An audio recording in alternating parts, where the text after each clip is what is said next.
Monaragala මූලස්ථාන police ස්ථානයේ නිලධාරීන් පිරිසක් විසින් ලද තොරතුරක් අනුව සිදු කළ විශේෂ වැටලීමකදී මොනරාගල ප්‍රධාන පෙළේ පාසල් ආශ්‍රිතව වියලි ගංජා අලෙවි කිරීමේ චාවාරමක් වටලා පාසල් සිසුන් තිදෙනෙකු සහ තවත් සැකකරුවෙකු අත්අඩංගුවට ගෙන තිබෙනවා. මෙහි ප්‍රධාන සැකකරු පාසල් සිසුන් වෙනුවෙන් වියලි ගංජා ලබා දී එම ගංජා කට්ට රුපියල් 500ක් දහසකටත් ආසන්න මුදලකින් පාසල් සිසුන් අතර අලෙවි කර ඇති බවටයි මූලික විමර්ශන වලින් අනාවරණය වී ඇත්තේ.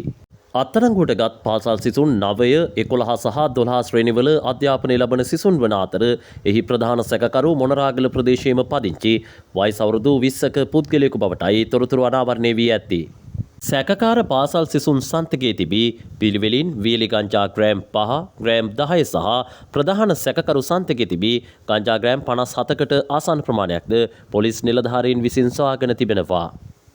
අත්අඩංගුවටගත් පාසල් සිසුන් තිදෙනා සහ ප්‍රධාන සැකකරු අද දින මොනරාගල මහේස්ත්‍රාත් අධිකරණයට ඉදිරිපත් කිරීමට නියමිතව තිබූ අතර සිද්ධිය සම්බන්ධයෙන් මොනරාගල මූලස්ථාන පොලිස් ස්ථානයේ නිලධාරීන් විසින් ඉදිරි විමර්ශන සිදු කරයි.